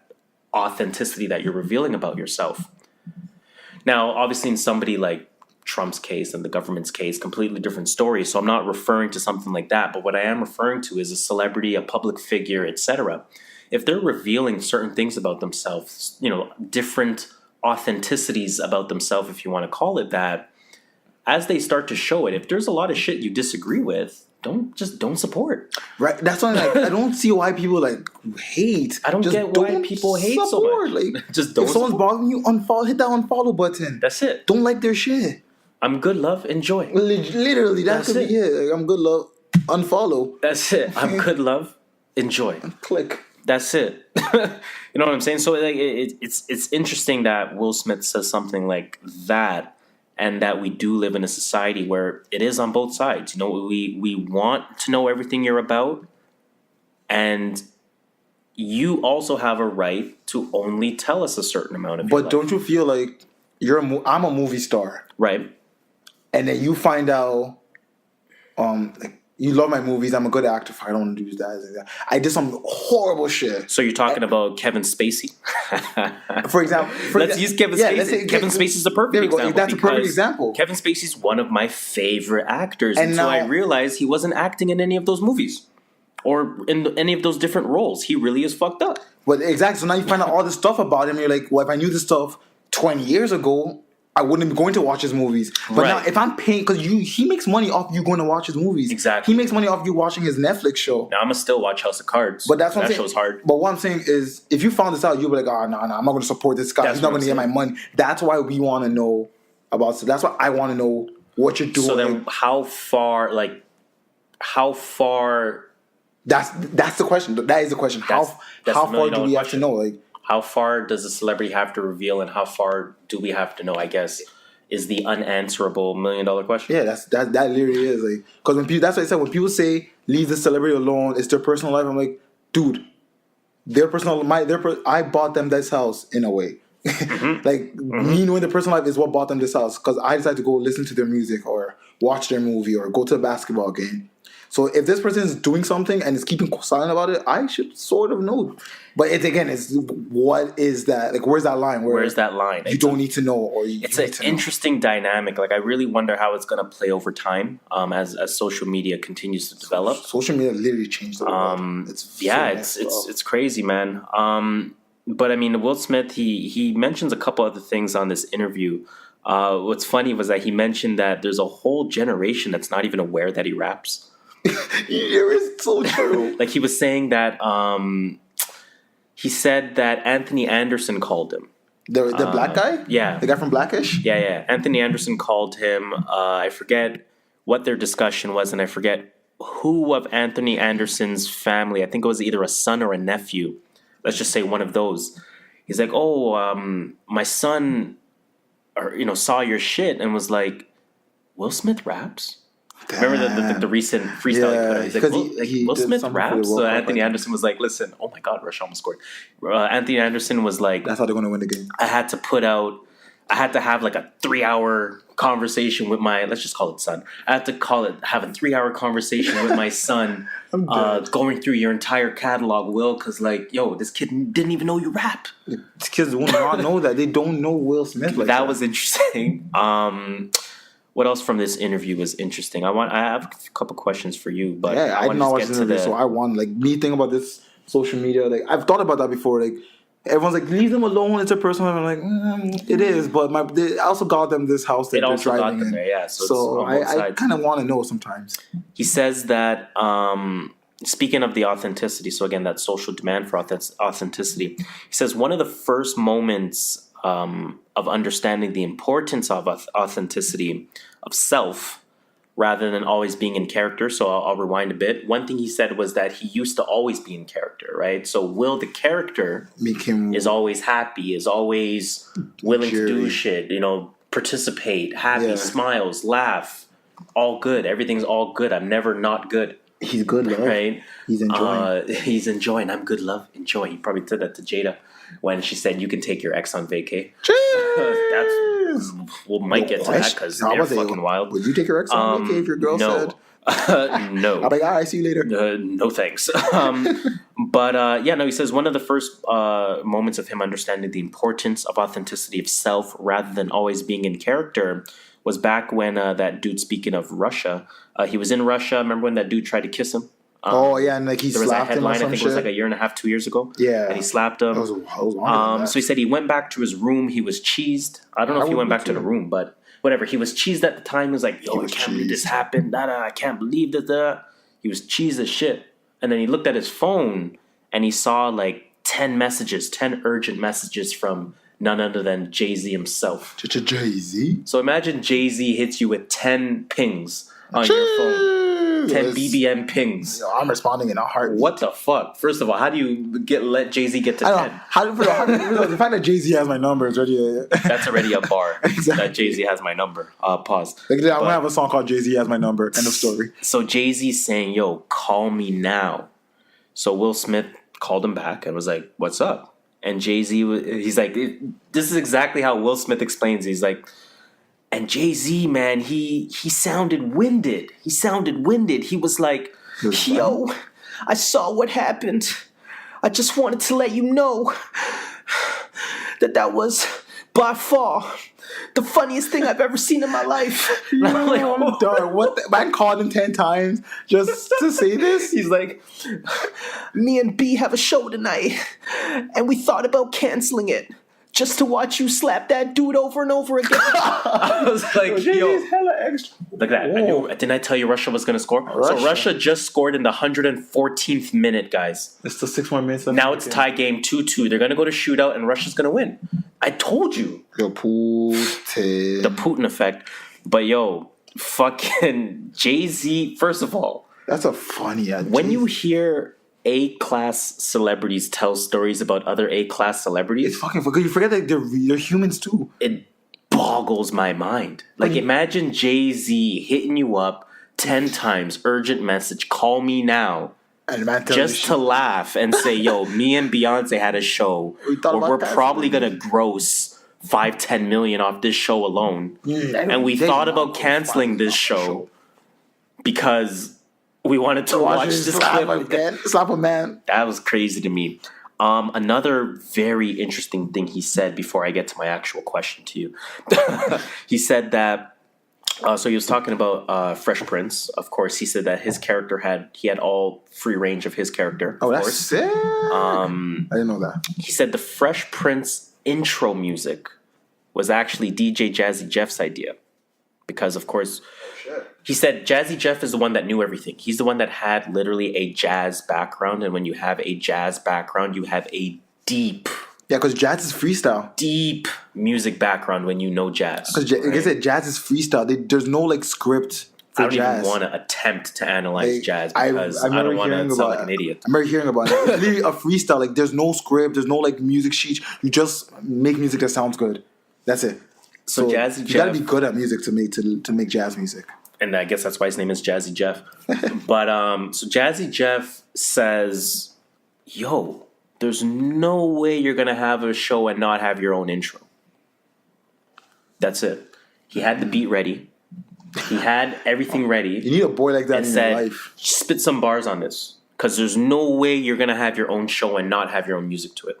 And then he said, in West Philadelphia, born and raised. And the rest is history. Is where I spend most of my days. So now I ask, and this is obviously way too hard to tell in hindsight, would that show have been completely different if the intro was different?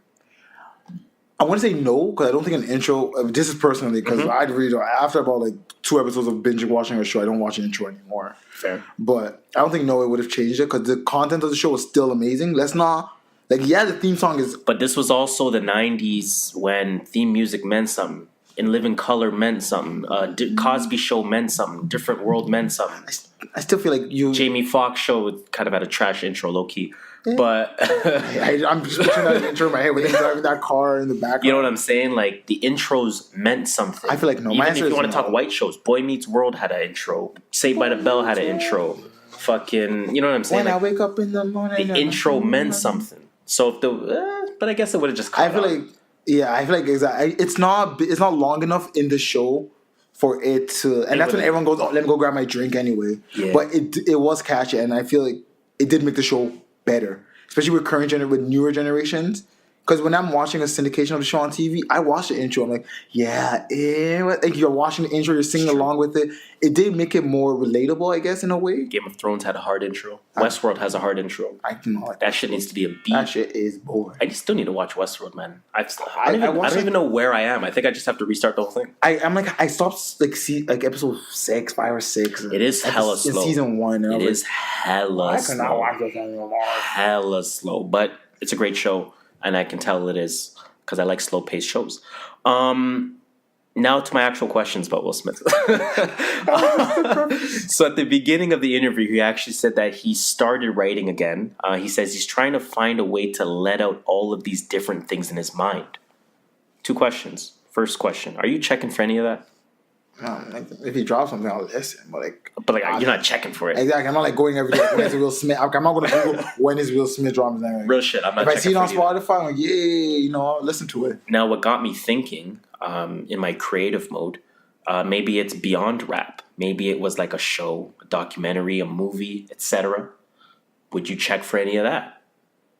If that's what Will Smith meant by, I need to find a way to let all these different things go that are in my mind.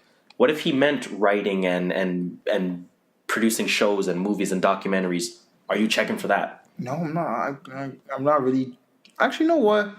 Depends on what the topic is. I think I would, yeah. Depends on what the topic is. Like, if he's going to start talking about building houses, then I'm like, if he comes out with an HGTV show, you're not checking for that? I'm not checking for that. Him and Trey Smith. A little history of what happened after Fresh Prince or how he met Jada or his family. Like, you know what? I might watch that. I'll check for that. Over it's on Netflix. I'll check for it.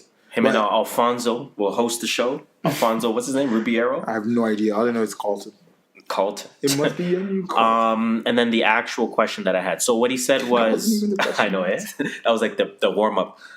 So he says, I'm burning again creatively, and I have these outlets that I've never had before, and that's why he's kind of rising on Instagram and always making stories, inspirational, all this other type of stuff. So, do you anticipate a lot of older people trying to resurge via social media? Because that's what Will Smith talked about. Yeah, I see that. Do you do you see examples of that? I can't think of any on top of my head. But that's Will Smith is. Think about a household name that's not on social media. That's what Will Smith was. Everyone knew who was, and Will Smith had a lovable. He had that thing about him that was so lovable. Like, who hates Will Smith out here? And that's what he meant by Will Smith, the character, right? Like, everyone loves Will Smith, the character, and he felt he always had to be in character until that Russia moment where he slapped dude, and Jay-Z was like, "That was the funniest thing I've ever seen in my life." Right? So he was like, because Jay-Z probably saw him in character. That shit's too funny. I can't think of anyone. Like, I'll have to make. You know what? I'm going to actually do this as homework. I'm going to add it to my notes and say, I'm going to try and come back with at least one person or 2 people and see what you think if they were to have a social media. Kevin Spacey. Yeah. I'm joking. Oh, no. I'm fucking around. Not Kevin Spacey. Cancelled. But I'm going to do that. I'm going to come back with hopefully maybe 3 people and see if they were to come on social media and see how if they have a resurgence. Okay. Well, I can't think of anyone off the top of my head. Let's see what you come up with. You're holding the fort on that. You want to get into this NBA shit, man? Let's touch on it quick. I don't want to. What have we talked about since everything that's happened in free agency? I don't think we talked about anything. Nothing, because everything happened last week Sunday. Okay, yeah, we recorded on a Saturday. So a couple things happened. Chris Paul signs the Supermax, 4 years, $40 million. Get your money, young blood. Chris Paul's my guy. Blood. Chris Paul's my guy, and you know what? I'm glad you said get your money, because at first I was mad at this. Because Chris Paul's my guy. You guys know how much Chris Paul's my guy. Yo, Chris Paul's his guy. No pause. No pause. Chris Paul is his guy. I wanted Chris Paul to take like $25 million a year so that they can sign Capella no problem, and then go over luxury tax and still get a third name there, or a fourth name technically at that point. Right? They need to sign someone before Capella. That's what I wanted. Yeah. Because you can't go over luxury to sign. Exactly. Yeah. So I wanted that to happen. Chris Paul gets a supermax at $40 million a year, but now I'm changing my mind. Get your money, young blood. Hey man, if you don't win a ring, what's the next thing you can have? Not even that. Not even that. That is my. Not even that. That's my thing. I think Chris Paul is, because he runs the Players Association. Yeah, the NBA Players. I think he's spreading the right message here, that get paid for what you're worth. Yeah, that's the Players Association. Don't try to game the system. Him and LeBron to create super teams. Him and LeBron are like that. They're like, yo, they're head of the Players Association. Because LeBron has never really taken pay signed for less. No. He signed Wade was the one that took a cut. He signed a 1 year contract with Cleveland like a year ago or 2 years ago, just because he knew the television deal was going to go up and he can get more money. And then you see somebody like KD signs for $30 million a year. And he took a pay cut. Come on. By the way, Steph didn't take a pay cut. KD, like, just letting you know, Steph got that Supermax. You see that 45 years. Fucking Paul George stays with OKC. I did not see that. 4 years, $140 million or $137 million, whatever it is. Throws a party with Russ. That was lit. Fucking Nas was performing, apparently. That was lit. I'm just trying to find out why I was going to say Russell Wilson, Jesus Christ. I'm just trying to find out why Russell Westbrook. Russell Wilson, yeah. That nigga's built like a WWE character, bro. Like, why? That guy is weird. His body is hella different. Pause. That's what I'm trying to find out. But yo, shout out to everyone. Shout out to him. LA does their thing, of course. So they signed Lance Stevenson. They signed JaVale McGee. Some other guy too. They signed Contavious Caldwell-Pope, which was a terrible signing. Who was that last person they signed? LeBron James. Oh yeah, that guy. Yeah, so they signed LeBron James, and then of course we know the talk of the town is Boogie Cousins signing to Golden State for $5 million. That angered a lot of people. I can understand Boogie's perspective, and I'm not believing any of the media lies. I'm not believing any media outlet that says Boogie received no offers when he's signing a deal on July fucking 2nd. He definitely received. I feel like there was probably some teams that were like, yo, we'll offer you. We just need to like figure out our money situation right now. And he probably felt slighted because he's like, you guys probably won't do that. If KD said he wanted to go to a team, you guys will offer him immediately and not wait for. You know what grinds my gears? The fact that the NBA media is trying to say, you know what, Boogie didn't get another offer. And that's why he signed with... Well, so when I say he signs on July 2nd, a few people come back and say to me, oh, you know, talks go on in the office before the actual day, right? Oh, yeah, they go on. I'm like, I'm aware conversation happens before July 1st. You don't need to tell me that. However, when Boogie Cousins signs on July 2nd and the narrative is that he had no offers, I don't buy it. I don't believe that. I don't buy it. It's Golden State, up to Golden State shit again. I'm actually low-key very happy about this deal because Boogie's going to ruin the synergy of that team. Clay's going to want out. Sacramento's going to pay him $30 million. And that dynasty is done. No, you heard about what Steve Kerr's plan is, right? No. So first of all, this team is way all over the second team. Well, it was OKC, but now OKC is down because they cut Melo. Yeah. But that's another thing, guys. Melo's gone. Melo. They didn't cut him. Sorry, they bought him out. I think it's official. Well, it's all but official. It's all but official. We know it's going to happen. I just didn't know if they officially said, it happened. Okay, I don't think they officially said, it happened. But okay. But other than that, these guys are over the salary cap, like by $40 million.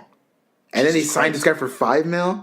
But it turns out because he took a mid-level exception. When you take a mid-level exception, when you can sign. Like, there's three ways you can sign someone and go over the salary cap. Resign, vet minimum, Resign and a mid-level, and there's another one too. I can't remember. There was one more. There's I don't remember. Yeah.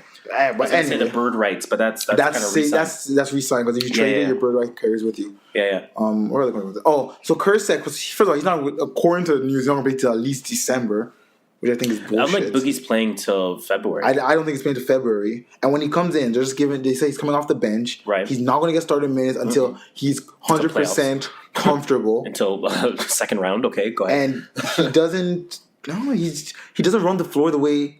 They can't run. He can't run in that free-flowing offense. Yeah, their offense is about run and gun. Yep. They will beat you down the court and take that three. Yep. And they'll beat you right back on defense. But he can't run that offense. I don't think he's going to make this team necessarily better. I think if he comes off the bench, he'll be a big impact because you have an all-star coming off your bench. Mm-hmm. Like, build the bench off around him.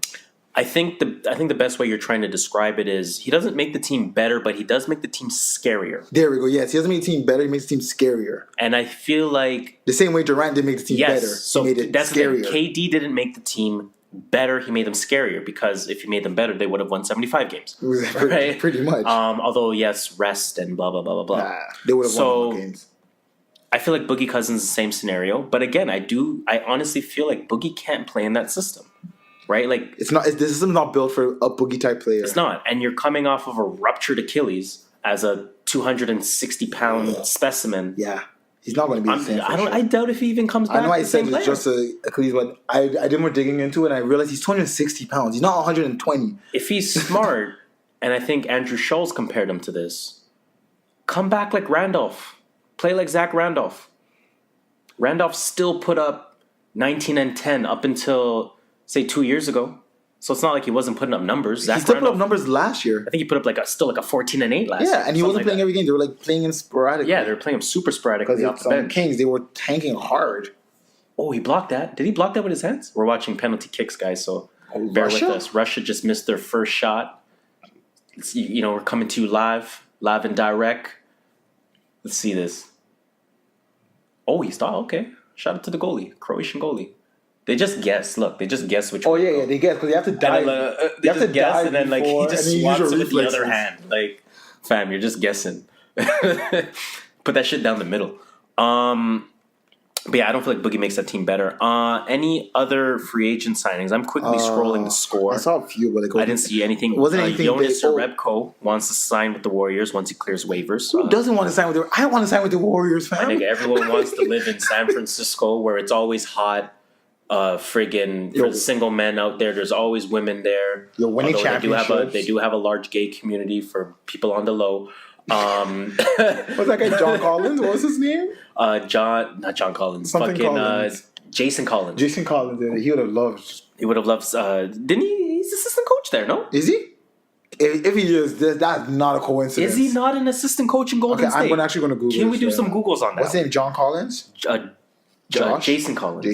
We just said it. Yeah, we just said it. Jason Collins. I'm that John. What else happened? DeAndre Jordan, of course, is on Tyreek Evans. Thing. Tyreek Evans got paid. He's finally paying better. You know why? Where did he play last year? Sacramento last year, right?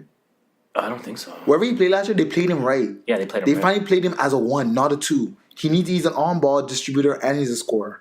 So shout out to him. Remember in his rookie year, people were calling him a mini Derrick Rose. Yeah, and then they stopped using him. And then they started playing him at the 3. Yeah, for some reason. I'm like, why?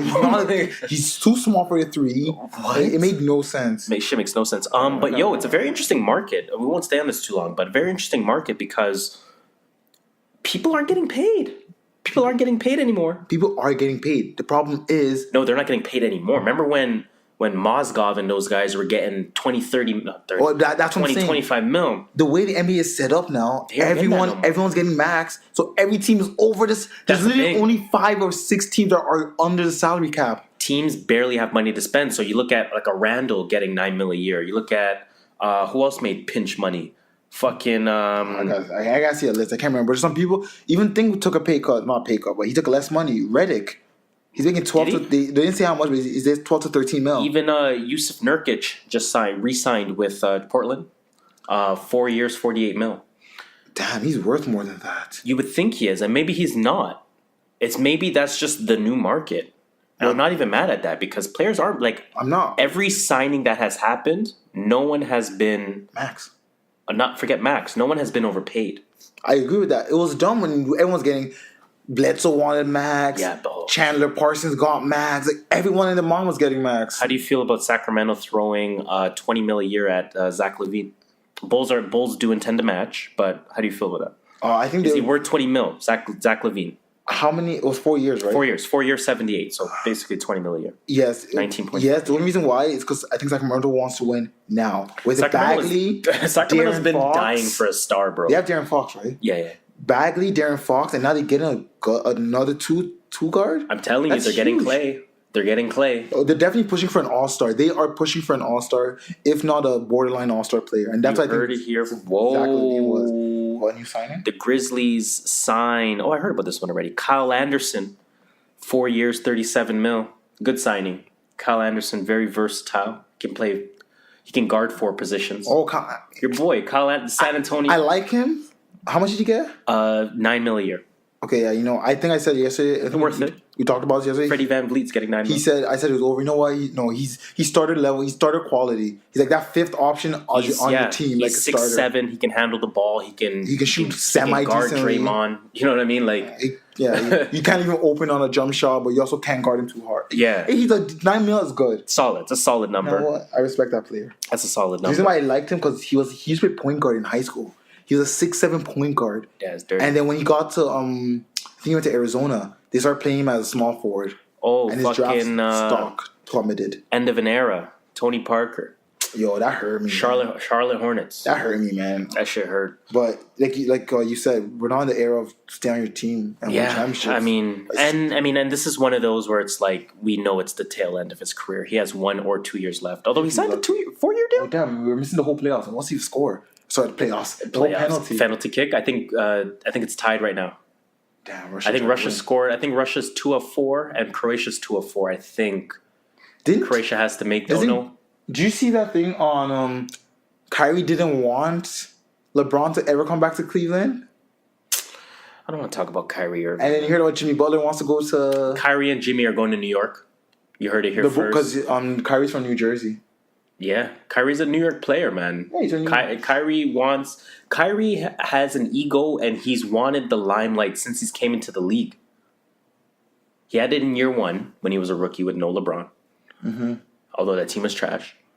That team was trash. LeBron took the spotlight from him, and then all of a sudden on Boston, 5 people took the spotlight from him. Yeah, that sucks. Jaylen Brown took the spotlight from him. Jason Tatum took the spotlight from him. Horford. I wouldn't give to Horford yet. Although, yes, Horford. No, not yet. Horford was a big part of them. I'm talking about spotlight. I'm talking about like people are saying, "Oh my God, I love." No one's saying no one said Horford. Even though I feel like he's not credited enough. No one's saying Horford. Although people are starting to give him credit, and that's kind of why. But no, Brad Stevens, but obviously saving the best for last at that point. Right? Jaylen Brown, Jason Tatum, Brad Stevens, Scary Terry. You can argue. Like, so now people are talking about him. Now he has 4 limelights ahead of him. And Gordon Hayward's coming back from injury. There you go. And Gordon Hayward is a white boy with nice hair. And now your team made the Eastern Conference Finals without you. So with you, if it's not the finals, bare minimum, what did you really do for the team? And now LeBron's not in the East.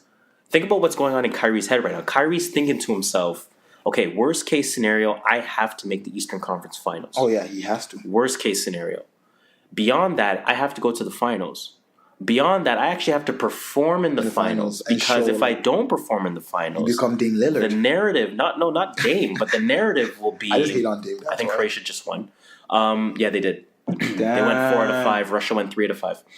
Shout out to Russia for making it a very close, rigged story there.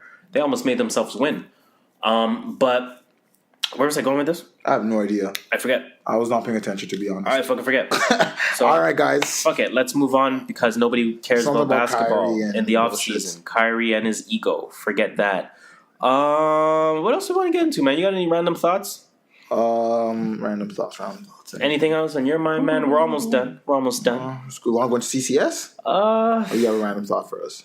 You see that video of fucking the Migos? Oh shit, the Drake freestyle. We gotta play that. I did not listen to that yet because I heard it today. I want to have a real time and reaction. I wanted to listen to it when I get home properly. Where is it? On YouTube? I saw it on 6 Buzz, and 6 Buzz posted Six Boss tagged the Link Up TV, and Link Up TV had it in their bio. If that makes sense. Link Up TV. Yeah, I don't know how long the freestyle is. Let's have a real time reaction to that. Link Up TV. None of shit like that. Yeah, I see it. They're verified. They're verified. They have the clip. Is it just a 1 minute freestyle? No, I think it has to be longer than 1 minute. Let's see their YouTube page. If it's like 30 minutes, Drake behind bars. How long is it? 2 minutes. Okay, that's not bad. We're listening to this real time. Yeah. TNV podcast. Link Up TV behind bars. Link Up TV behind bars. TNV podcast behind bars, baby. Joey New Drake freestyle. Yeah. You heard it here first. You heard it here first. Or second. Ting SM1 OVO. TNV. Yeah. TNV. Look. You know how the pagan chit chat goes. I like R's and V's and O's. I don't really play no tic-tac-toe. Been with chubs through highs and lows. We seen man last night, they froze. Was no cameras, was no pose. Just like that one time at Cello. Good thing man won't pulling out phones. Stay in big 6'6" with woes. Man start dissing and doing reposts. They do anything except rolls. Still can't see them after it snows. I don't have time for the waste man jokes. Personal thing if I'm getting up close. Loyal to Oaks, I've taken an O. Versace Hotel and I'm taking a rose. Seen them in person, I'm seeing a ghost. They told me relax as they're taking control. Take all that shit up with P and his bro. I wish you the best, let me know how it goes. Wanna be free and I wanna let go. We came around and you showed us the most. I know so much shit that I cannot expose. I keep it inside and I laugh on my own. Got all the tea and I'm hot and I need this shit matching on rooms not enough. You're dropping some shit, but that shit was a bust. They got no direction, they're following us. I come from a city that they never touch. Man, it's a goofy and he can get brushed. Talk about good music. A girl that I trust. I dream about turning these youths into dust. Yeah.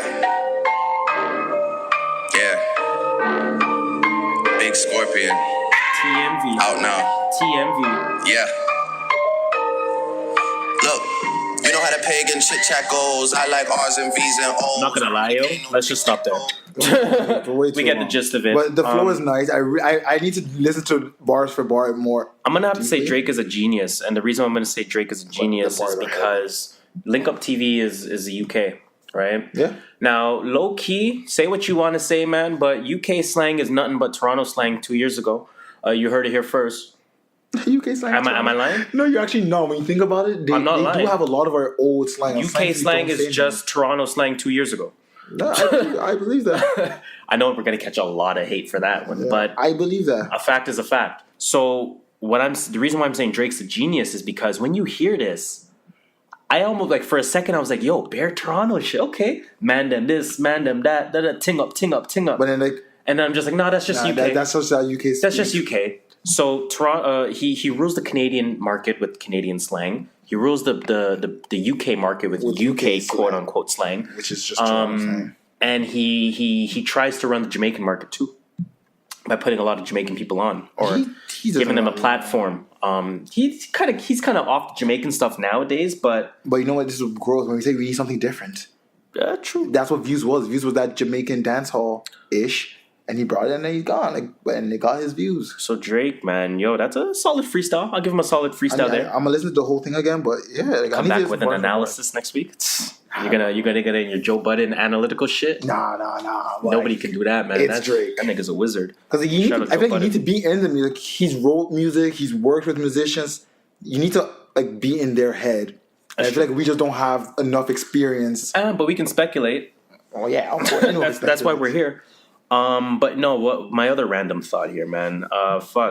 Did I pull up the video? The Migos producer. Rob Taylor. I don't know if he's a main producer. I don't know if he's the Migos' OVO 40 or if he's just a producer that he's worked with in the past. That's a good way to say it. But Rob Taylor got it's funny, the link got me with clickbait. It said Migos producer Rob Taylor beat down and jumped video. So I clicked it. My dude had the producer. So the guy in the video was holding the producer by his hair because he has dreads. What the fuck? The producer's on his knees on the ground, like, chill, I'm gonna give you your money, chill. The guy said, chill. So I'll just read what I have here. So a video has begun to surface of the producer being pulled by his braids by an aspiring rapper. as an aspiring rapper, I should say, yells that he finessed him out of $2,000. During the scuffle, the identified rapper teases Taylor, who's the producer, saying, "He talking about he from quality control? Don't spend your money with this nigga, son." All while keeping his hair in his hand. After a brief beatdown by the man, kicking and striking him while he was already down, the attackers took whatever money was in Rob's pockets before getting away. It's unsettling to see things like this continue to take place. Blah, blah, blah, blah, blah.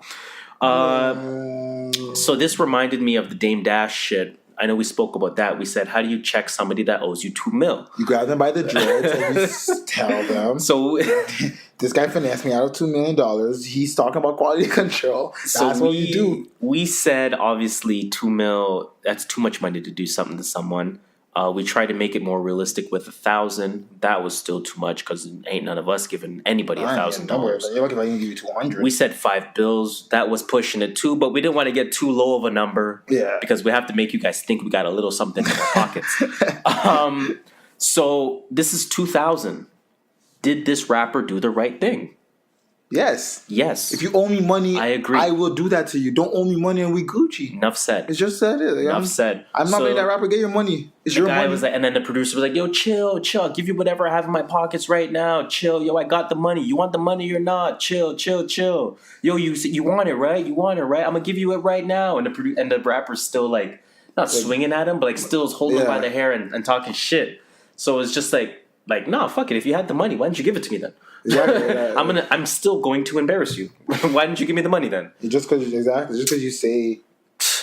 Moving on. Let's get into CCS, man. So it's that crazy Canadian shit, guys. You know what it is. It's that weekly what the fuck eye-raising stories from right here in our homeland of Canada. Because Canada is technically a city in Ottawa or some shit. So right from here in our homeland in Canada, man. So this week we actually do have a special edition CCS. Now normally we like to keep these CCS stories a little more lighthearted. Wait, you had some shit. I did. It's more laughy as well. Get to your shit first. Let's end it on a laughy note. Let's save yours. I do want to talk about this. That's why I wanted to end it. This one's fucking annoying as shit, right? So special edition CCS, special edition Canadian, crazy Canadian shit this week. Students at an Etobicoke school. Now Etobicoke is part of the Toronto area, for those that don't know.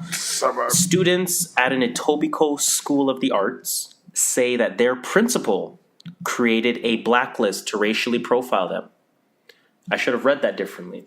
Created a blacklist, literally created a blacklist to racially profile them. Black people on it. A list of black people in the school. So this list, like you said, literally just has the names of black students. Yep. For no good reason. Because they need to keep track of niggas. Basically. Right? That's why. I don't even... man, this thing just... It bothers me just thinking about it. I remember reading it, I'm like, this can't be real. Like, come on. The principal's name is Peggy Atchison. I'm going to expose her name. Peggy Atchison. So she outraged parents and students by compiling a list of students and circulating that list to teachers in November of 2017. In February, a teacher at the school took a picture of that list and sent it to the students, right? That teacher is a snitch, but okay, go on. Shout out to that teacher. Shout out to that teacher. This is a good reason you will not be beat up in jail for this shit. Fuck it. Shout out to that teacher for being a snitch, man, because it makes no sense. Because it's horrible. It's like, why? Like, I just don't get it. Like, I don't even know where to really start with it. Like, I just don't understand it. Niggas, right? So like, how is this still happening? There's some white people out there that 2018. Like, how is this still fucking happening in 20? I just don't get it. Like, I really don't. I want to read some of the article for the viewers, of course. Where is it here? So again, the principal, she's facing criticism, blah, blah, blah, blah, blah. We'll get to that in a second. She outraged parents. There was one of the students, I won't say her name. She was valedictorian of this year's graduating class. Wait, what? Oh, god damn. And she supported her. Man. She said it was for grades or some bullshit. What? And then they looked at the sheet and like, there's no grades on it. It's literally just your name, your race, and like your major. So the valedictorian of the school. Who was black? Was she black? I think she was black. Because I think they said her name was on the list. No. It was a different person. Oh. So the valedictorian of the school, now mind you, the valedictorian, rightfully so, I will say, has been demanding to know why Atchison made the list. However, the valedictorian of the school said, oh wait, hold on. The valedictorian of the school said that the list was intended to address achievement gaps. But then you look at the list and there's no grades on it. It has nothing to do with grades. It's just names. Yeah. Grade. But I'm confused by this valedictorian. Are you on our side or against us? Because she also says, at our school, black students exceed performance expectations. And because it's not a diverse school, they have to work twice as hard. You know damn well the principal told her, or the vice principal was like, yo, you'll be valedictorian if you defend this girl. I've had enough of this valedictorian. I'm moving on from her. She I'm moving on to one of the students, man, because one of the students said, if you look at the four of us, all of our averages are above 92%. You damn straight, nigga. 92%. So why am I on this list? Doesn't make sense to me. Because you are black. Yeah. Because you are black. Basically, that is why you are on that list. Man, I don't know. I don't know what to say. Let's get the black in them. Yes. I don't say. And they look at you differently because you're black. That's why. What's worse about it, and you were kind of reading it as I was mentioning it here, the principal was punished, thankfully. Right. The principal was transferred to another school. To create another blacklist there, I guess. To create another blacklist there. Maybe it wasn't Why was this principal not fired? Because the teachers union. That's why? Is that actually why? Well, more than I'm sure we went to Catholic school. Mm-hmm. So we know the strength of the teachers union of the Catholic school in Ontario. Stronger than that guy that's lifting very weights. Strong union. I almost ask myself, do unions have too much power? Because the union's doing their job. The union is keeping this person employed. That's their job. That's what I'm going to ask you. Like, is it too much power if you're doing your job? Right? So I'm not even questioning the union. I'm not questioning whether or not the union's doing the right thing. I'm not questioning whether or not this principal, quote unquote, should be fired, because we know the answer to that question is no. I'm fucking with you guys. What I'm asking is, do unions have too much power? Is there a point in time where something that is socially unjust should overpower whatever ability the union has? Yes. And something like this, there should be a line of... We know teachers from our high school that have had allegations against young women, and they've been moved to all-boys schools. Yo, I didn't even think of that until you just said it. I was like, yes. We know. We're aware of who those teachers are. And all that happened was the person got transferred to an all-boys school. So they can't touch women. So what if they can touch boys? Maybe that was his game plan. You know what I'm saying? Like, so clearly it's not about morality. It's just about... there should be that clause that when it becomes morality, like when it becomes a race issue, a sex issue, an age issue, something that's just more than on paper, even though blacklist is on paper. See what I did there? Even though it's more than on paper, there should be a clause in the union's agreement that says, look, this goes way more beyond you guys at this point. When it comes to racism, union is not there for racism. A union just so you're not fired unjustly. If you're a damn racist, you deserve to get fired. That is a reason. That's what annoys me. The purpose of the union is exactly what you just said, right? To prevent unjust activity by the employer. Yep. Right? So what happens when the individual does something that is unjust? They get transferred to another school. They get transferred. I don't know, man. This irks me, man. It really irks me to think about. If there is any positive conclusion from this, there is a person. I'm not going to say their name because I have a funny follow up. This one of the parents, I guess, their 18-year-old son was on the list. Damn, what would you do if your son was on the list? I want to hear this. What would you do if your son was on the list? At 18, what do you do? That nigga's done high school. Just gotta say, hey man, just tell your child it's a learning lesson. I would do it actually. I would do what this person is doing. Okay, I should let you finish that. Right? So this person found out that their 18-year-old son was on the list. He only had found out in June when the year's already over at a town hall meeting with the TDSB staff. That's the Toronto District School Board.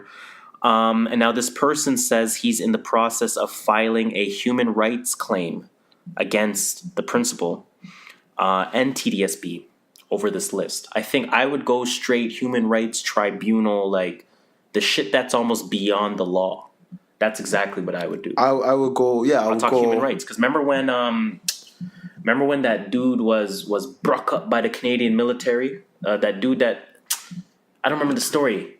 There was somebody overseas who had done some sort of crimes, but because the Canadian justice system had treated him inhumanely. I remember seeing about this. He got off like that nigga came back and sued the country and Justin Trudeau gave him 10 mil. Yeah, I remember this. Or whatever that shit was. I remember that. Right? So that's so messed up. Human rights are a different level beyond the law. So that's exactly where I would have taken it. But what's interesting to me is that I read the article. I saw the name of the person. Don't say it. I saw the name of the person. I saw the picture of the person. I'm not going to say what I do for work, but I am going to say... You've seen the person before? I've definitely had this person as a client. Dad, you're out here having a racist? No, not the principal. Oh, no, the child's father? The child's father. Oh. No, chill. Like, you're out here getting... I don't know what you do at work, but started to add up for me. I used to work in Etobicoke, right? This happened at the Etobicoke School of Arts. How far is that from where you used to work? I'm assuming Etobicoke School of Arts is probably mid-Etobicoke, if not south. I work north Etobicoke, so I probably work no more than 20 minutes away from the school. Definitely not. Right, now that I think about it. But I also know, if I know the name here, because it's a very common name, if I know this person, and this person is Roy York, and this person is who I think they are, I don't think shit's going to happen. I had this person as a client. Shit. And I know this person I know this person says a lot of things. And I know this person doesn't follow up on those things. Oh, so it's all bullshit just for the... I hope it's not. I hope it's something like this you should take seriously. I'm praying somehow that this is not the guy that I'm thinking of. Hopefully it's not. And that he really is going to do something. Let's end it on a lighter note, though. You have a CCS story as well. My CCS is just... It's something minor. Whatever. It's supposed to be minor. Topic is... One Canadian province will let you smoke weed in hotels. So if you guys remember back to 2 episodes ago, where we had our little party on weed being legal in Canada. I guess one city was like, or one province was like, yo, is like, let me take it a step further. I was just about to say literally the verbatim. Let's take a step further. This province is, if you can guess. No, it's not Ontario, guys. Not Ontario. It's not Quebec. It's definitely not Quebec. It's not Vancouver. Vancouver. It's not British Columbia, which is a huge surprise. You would think it is. I thought it would be them. That's who I thought it was. It is PEI. Prince Edward Island, the smallest province in Canada. Somewhere I wanted to go, actually. I was like, I should go there one day. Just honestly, it's just to visit. Just to I've been there. Seafood's good. Exactly, just to say I've been there, and that's a nice mussel salad, if I don't mind. But yeah, came out. They'll let you smoke weed in your hotel So rooms. how does this work in the room itself? Okay, let me. 'Cause that's silly. You're taking that shit back to the 50s when niggas was smoking everywhere. You remember the smell of Buffalo Casino? Mm-hmm. That shit smells like ass, bro. Horrible. Okay, so here's what it was written. Now, not everywhere is going to let you do this. It'll be up to the owner of the hotel to decide if you can or can't. Oh boy. But plenty are expected to allow because it attracts new customers. Okay. So they'll probably have a common room. They're going to use that to explode, according to what I just read, they're going to use that to explode the tourist market. So the province is actually pushing for hotel owners to be like, yo, let this legal. Let's get some people. Because right now, I'm like, yo, now I have a reason to go there. It's true. And I can smoke in my room and just pass out after. I don't know I'll pay money to do that, but yeah, that's about it. They make a lot of the money off tourists, that island. This is another... But tourism in general is such an added bonus, right? For any economy. It's like, it really is the cherry on the cake for a lot of first world economies, and for third world economies, they depend on it. That's how they make their money. Right? So the point of hospitality, like when you think about the tourism industry, right?